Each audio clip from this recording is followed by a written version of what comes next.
Well, this is December the 17th, and I'm kind of following up on the election situation.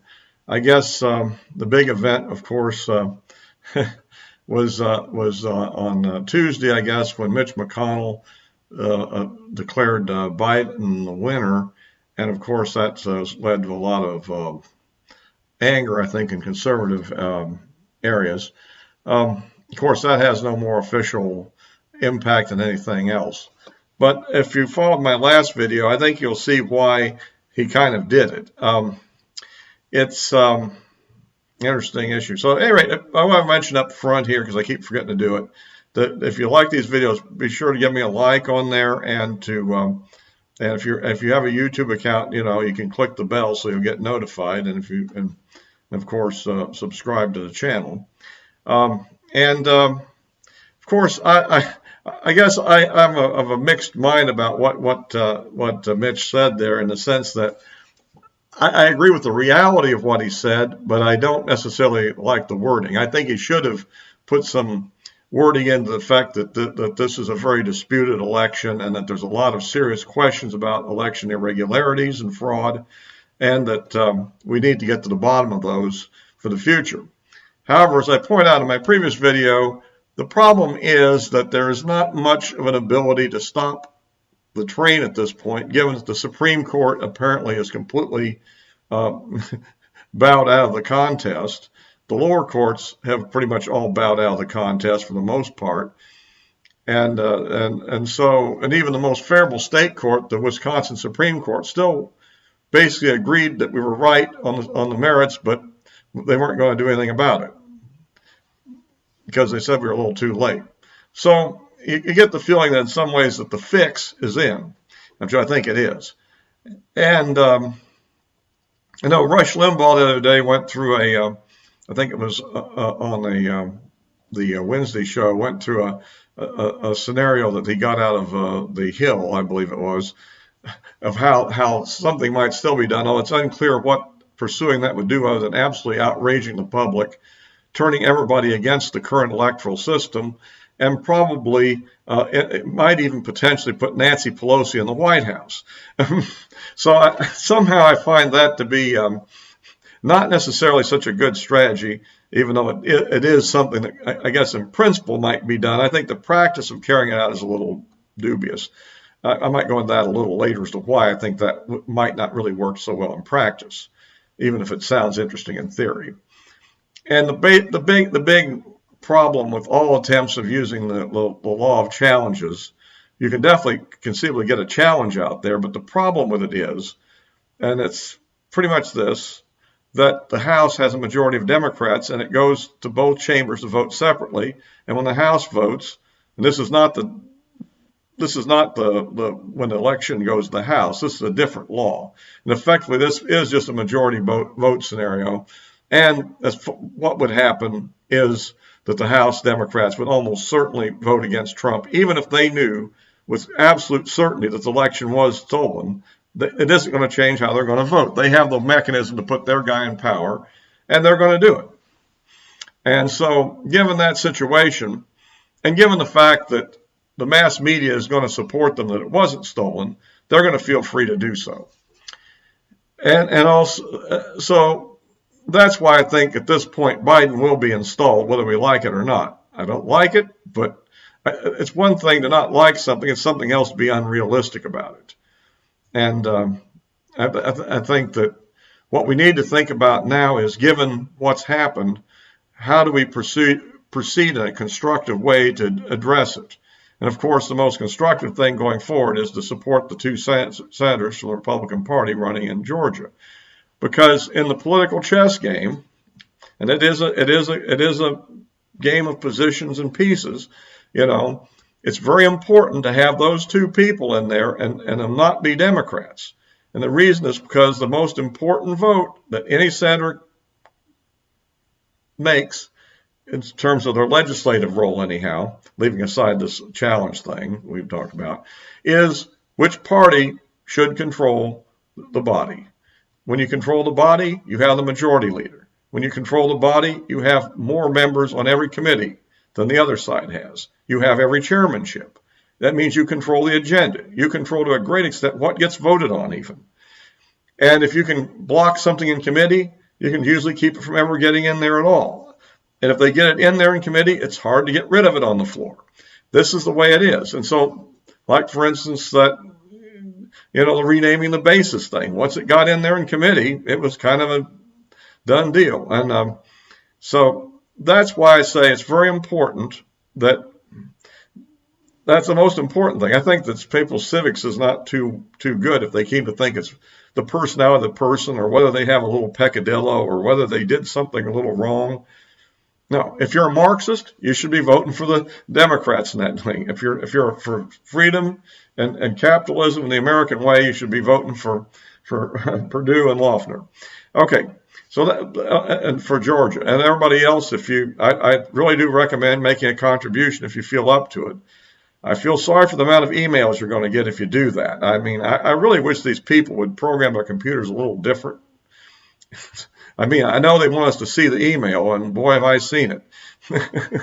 But anyhow, so that's that. So going after that, what we need to do, obviously, is to then, from that base, we need to force the Democrats into a situation where their most extreme agendas can't be carried out. We're probably going to have some windmills and some solar panels, but let's avoid the full Green New Deal, okay? I'm not for particularly windmills or solar panels. Some people out there probably even like them, but let's don't get in that issue. But the point is, we want to block their attempts to undermine the Second Amendment, load the court system. And at the margins, we can even block some of their appointments. Now, I think by and large, a lot of very liberal appointments are just going to go right through. But a few key positions where we probably want to make sure that their most radical person doesn't get through. And there's some, in those key areas is where we need to put up some real blocking. You don't be a complete obstructionist, but there are times when you really do want to push back hard. But it needs to be done with some degree of skill. Maybe I'm ranting on too much about the strategies, but I'm thinking that people need to get used to the idea of, when you lose a major battle, we're in retreat right now. But the key thing is not to turn that retreat into a rout, to move back in a systematic fashion, giving ground where you have to, fighting back where you can. Okay, that's the thing to do. If you can keep your people together and not get disappointed, not go away and take your toys and go home and cry, but actually stay engaged, look at the opportunities that are still there. Down the road here in the Congress, over the days, there are going to be some special elections in the next 2 years. Chance to gain additional ground. Okay. In other words, everything we need to look at is in that sort of a strategic way of addressing the world. Okay. And that's what I don't seem to be hearing from almost anybody, even the talk show hosts. They're all just kind of fluffing around, emotional as can be. Yes, I'm disappointed too. I could cry. I could sit here and just rant and rave about how crooked this is, how underhanded it is. And it is. It's crooked. It's underhanded. But it's also the way the world is done. And I think we need to be tough enough to face up this. This ain't the first time the Democrats have stolen an election. It isn't even the first time they've stolen a presidency. And I don't know, John Kennedy, I don't know, what do you think? I mean, but they did steal that one. Turned out it wasn't as bad as it might have been. Wasn't as good as they say it is, But the point is, I guess it did get us to the moon, huh? Also got us in Vietnam and, well, a lot of things. But but anyhow, worst of all, it got us Johnson, but let's don't go into that. But anyhow, like I say, and I know kind of where a lot of people are feeling. This is the way I was after Nixon was run out of office, and I even made a big mistake myself. I didn't vote in the 76 election.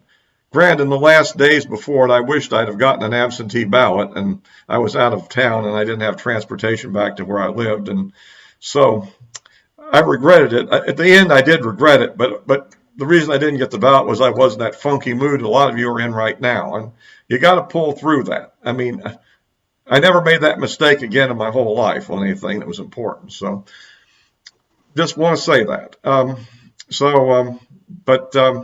But I can understand where people can be coming from. It's pretty crushing sometimes, and there were a lot of bad things happened. I mean, The Vietnam War was lost when we probably could have stabilized the situation, but let's don't go into that. 57,000 dead for what? I mean, I know. Um, but the point is, you know, this is the kind of thing I just say we go through these periods. I'm hearing all this, and I agree, but we need to really firm up real quick here because there's a lot of reasons why we lost the election here. Probably the biggest reason of all was probably the virus, presumably an act of nature. It could be a lab experiment in China that went wrong, or it could even be Chinese biological warfare. I've thought of that possibility. I don't rule it in. I don't rule it out. It's something to consider. But whatever, it's that virus that wrecked the whole economy situation that Trump had going. I mean, let's face it, Trump himself was down for the count for nearly 2 weeks because he got the virus right in the middle of the campaign.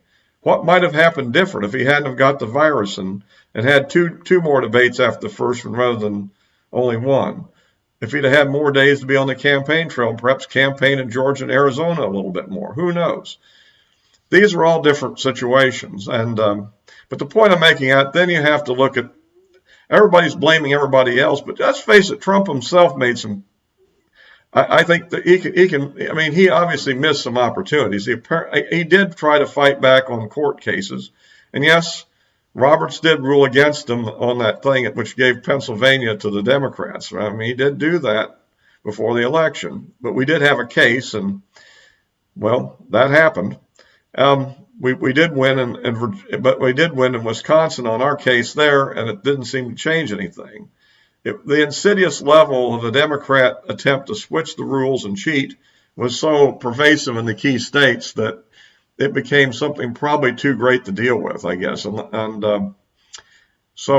but anyway, that's kind of my rant on that. But I mean, it's anything you can say. This is all kind of something spilled milk or whatever you want to say. It's done. I mean, we're where we are.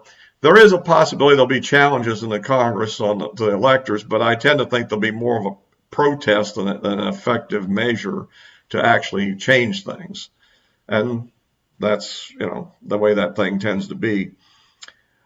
So that's kind of where we are today. I guess we're still waiting to see. There are lawsuits out there, and I guess it's always possible at the last minute the Supreme Court could, the 5 true conservatives on there could get their nerve back together and tell Roberts to take a hike. There is a very interesting thing that came out the other day about that. I may attach that below here so you can see it. It's kind of interesting. I don't know if I can't verify its authenticity, but it doesn't shock me because it pretty much matches with the kind of things that I've been saying all along about that the Supreme Court, I feel, is to a great extent intimidated in this situation, both because of the situation actually in Washington, D.C., the momentous nature of the decision they'd have to make to actually overturn those state certifications, and let's face it, the possibility of riots and violence. It can't be ignored there. It's a real issue. So, but remember that those same people can eventually be a serious aid going down. I mean, there's nothing perfect here. If you're looking for perfection in a political figure, you're going to be a very sad person. Very few of them are perfect. And the person you think is perfect today does something you hate tomorrow. And then maybe a year from now, they come to your rescue.